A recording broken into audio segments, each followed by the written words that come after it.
Nous allons prendre quelques instants pour un rappel. Qu'est-ce qu'une phrase? Qu'est-ce qu'une proposition? Qu'est-ce qu'une phrase simple? Qu'est-ce qu'une phrase complexe?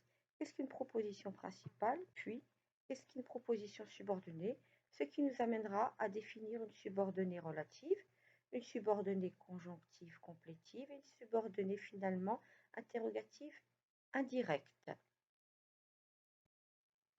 Nous avions vu qu'une phrase commençait par un majuscule et finissait par un point et qu'elle devait impérativement avoir un sens.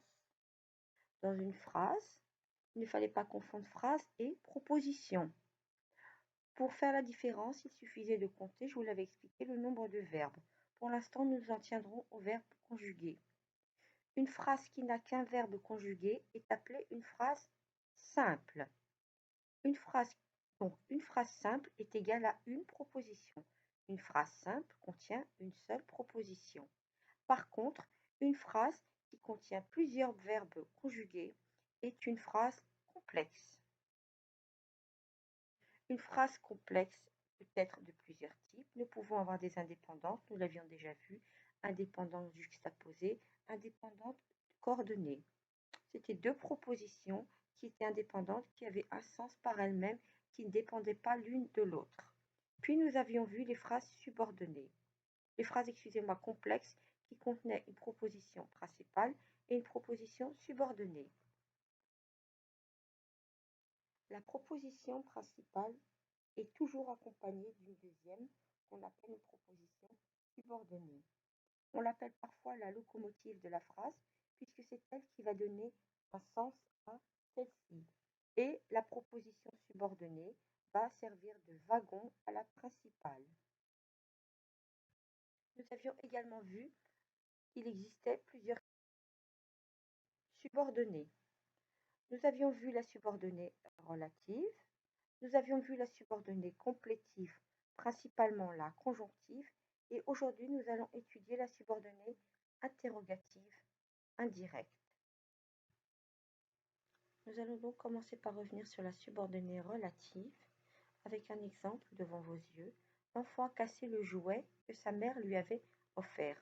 Nous sommes donc en présence d'une phrase qui commence par une majuscule, finit par un point. Cette phrase est une phrase complexe, car comme vous pouvez le constater en rouge, vous avez un premier verbe, a cassé, puis un deuxième verbe, avait offert. C'est donc une phrase complexe.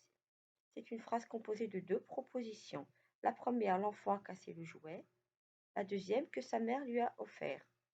J'ai réussi à les délimiter grâce au pronom relatif qui sert à les séparer. Comment vous pouvez savoir que c'est un pronom relatif? Très facilement. Pourquoi? Parce que vous allez constater que si deux phrases étaient indépendantes, vous auriez les phrases suivantes. L'enfant a cassé le jouet, point.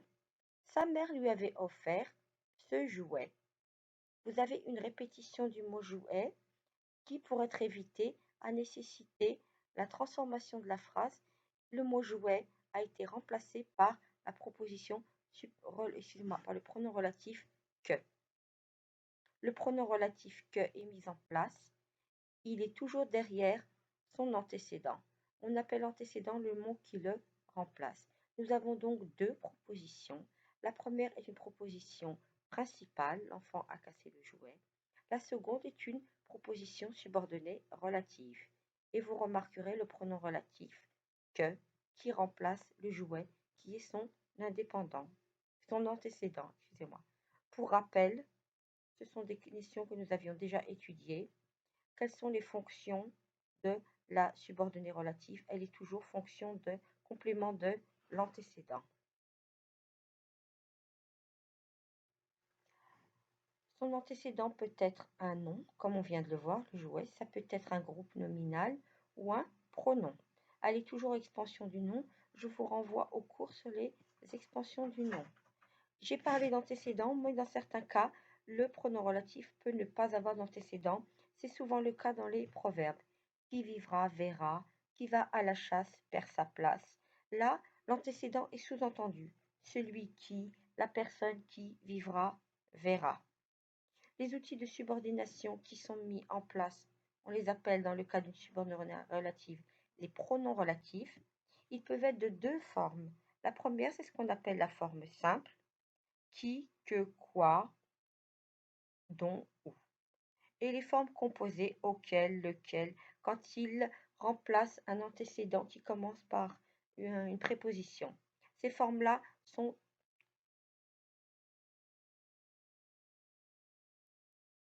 La forme simple est toujours invariable, alors que la forme composée va devoir s'accorder à son antécédent.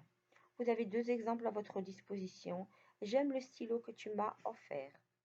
Une phrase, texte, car vous avez deux verbes. Aime.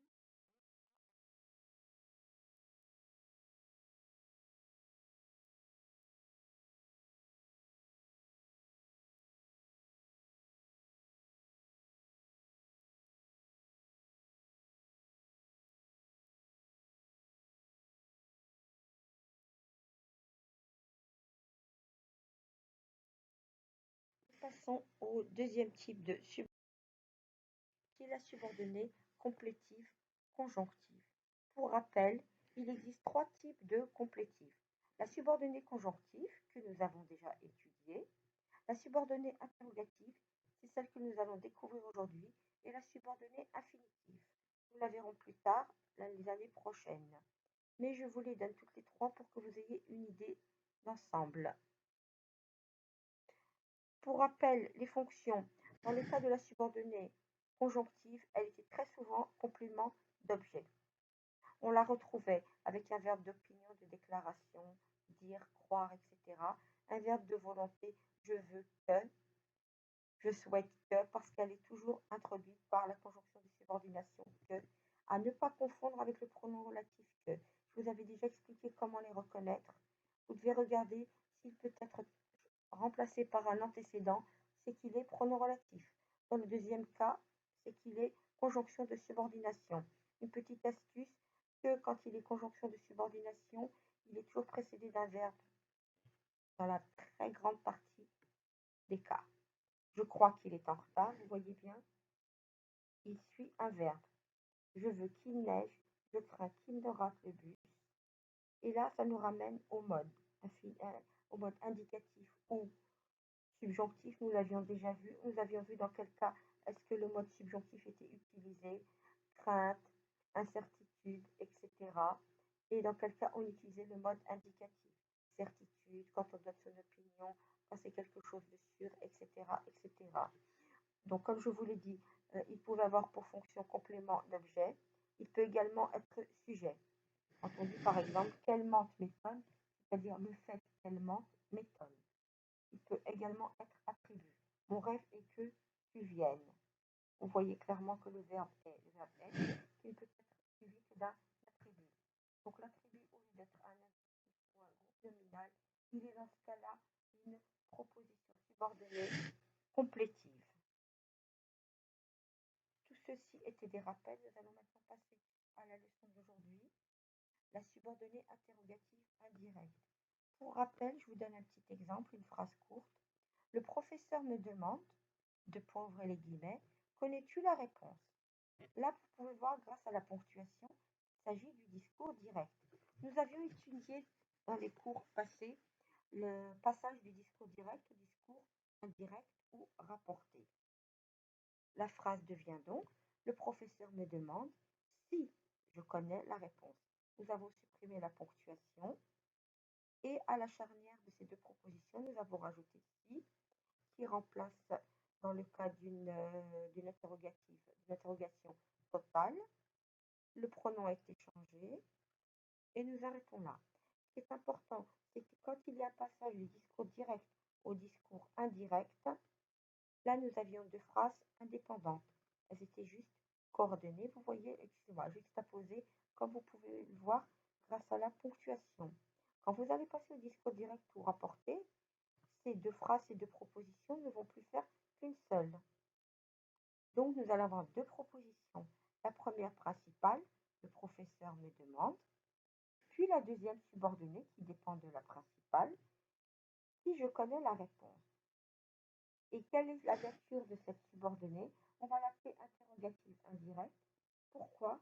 parce qu'elle reprend l'interrogation directe qu'on avait dans le discours direct, mais comme cette interrogation n'est plus directe, on l'appelle logiquement interrogative indirecte. Sa fonction complément d'objet direct, un verbe d'interrogation, il demande s'il peut venir, il ignorait que tu viendrais, etc. Les mots interrogatifs, ce sont les mêmes que les pronoms interrogatifs classiques, qui, que, lequel, etc. Des adverbes comme si, où, comment, et des adjectifs. Il demande quel livre tu as lu, etc. Les exemples, vous en avez. J'ignore qui il est, il se demanda si c'était vrai, je demande quel âge il a. Nous allons relire cette leçon. La proposition subordonnée interrogative indirecte correspond à une phrase de type interrogatif au style direct. Je vous renvoie à l'exemple très clair que je vous ai donné, mais le sujet n'est plus inversé et le point d'interrogation est remplacé par un point. C'est normal que le sujet n'est plus inversé, puisque l'inversion du sujet n'est valable que dans le discours direct. Lorsque l'interrogation directe commence par est-ce que ou que, c'est-à-dire qu'on appelle ça une interrogation totale, puisque la réponse sera oui ou non, l'interrogation indirecte est introduite par si ou ce que. Il nous demande est-ce que vous vivez à Paris? La réponse sera oui ou non. Donc c'est ce qu'on appelle une interrogation totale. Il nous demande si nous vivons à Paris. Il demande à Marie, excusez-moi, que veux-tu? Il demande à Marie ce qu'elle veut.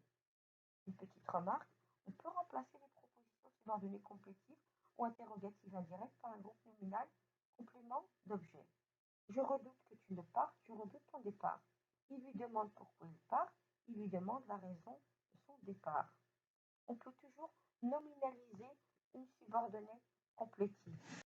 Dans la mesure où nous avions déjà étudié le passage du discours direct au discours indirect, vous n'aurez pas trop de problèmes à comprendre cette leçon.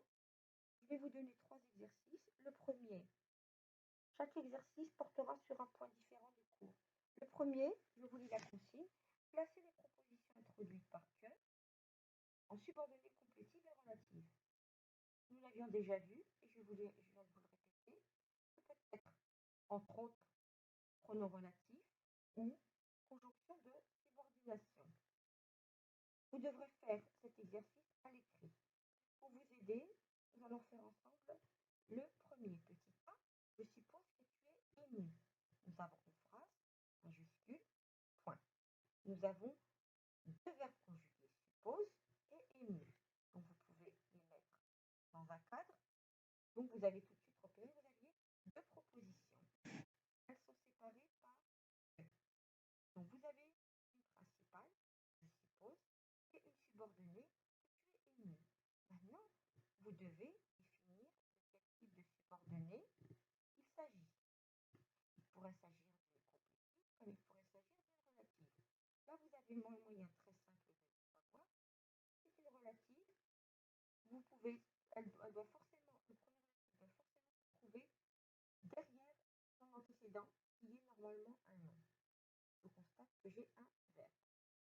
Est-ce que je peux remplacer que par suppose? Non. Donc, suppose ne peut pas être l'antécédent de que. Si suppose le mot qui précède que n'est pas son antécédent, c'est que n'est pas un pronom relatif. Donc, s'il n'est pas un pronom relatif, ce n'est pas une subordonnée relative. Donc, j'ai donc affaire à je suppose, qui est une proposition principale, que tu es ému à une proposition subordonnée complétive. Je vous demanderai, s'il vous plaît, sur votre cahier d'exercice, de faire la suite de cet exercice. Vous définissez, vous repérez, je vous conseille de mettre des verbes dans un cadre, puis de mettre des crochets pour définir et délimiter les propositions, puis de vous arrêter sur le mot que, et vous commencez à regarder attentivement par quoi il est précédé. Et là, vous devez, s'il est précédé par son antécédent, vous pouvez remplacer que par son antécédent. Si c'est impossible, vous avez donc l'exercice suivant, c'est un exercice différent. Je vous demanderai autre chose. Distinguer les propositions subordonnées interrogatives indirecte et relative. Là, vous avez au choix des phrases qui seront relatives ou interrogatives indirectes. N'oubliez pas qu'une interrogative indirecte est la transformation d'une question qui était initialement au style direct que vous allez mettre au style indirect. Donc, vous devez vérifier est-ce qu'il y a une question contenue dans la subordonnée ou pas. Une question, une interrogation, un doute, une ignorance, etc. Je ne sais pas qui ira au bowling. Vous voyez qui, mais ce n'est pas parce qu'il y a qui qu'il y a un pronom relatif et qu'il y a une subordonnée relative. Vous devez vous poser la question de l'antécédent et vous devez vous poser la question est-ce que cette phrase contient, est-ce qu'il y a une interrogation contenue ou pas. Donc, vous avez deux verbes, c'est, ira. Donc, vous avez une phrase complexe. Qui, donc la principale, je ne sais pas. La subordonnée, qui ira au bowling. Maintenant, qui, je regarde le mot qui le précède, qui est devant. Est-ce que c'est un antécédent? Non. Je ne peux pas remplacer qui par pas. Donc, première réponse possible, ce n'est pas un antécédent, donc ce n'est pas une proposition subordonnée.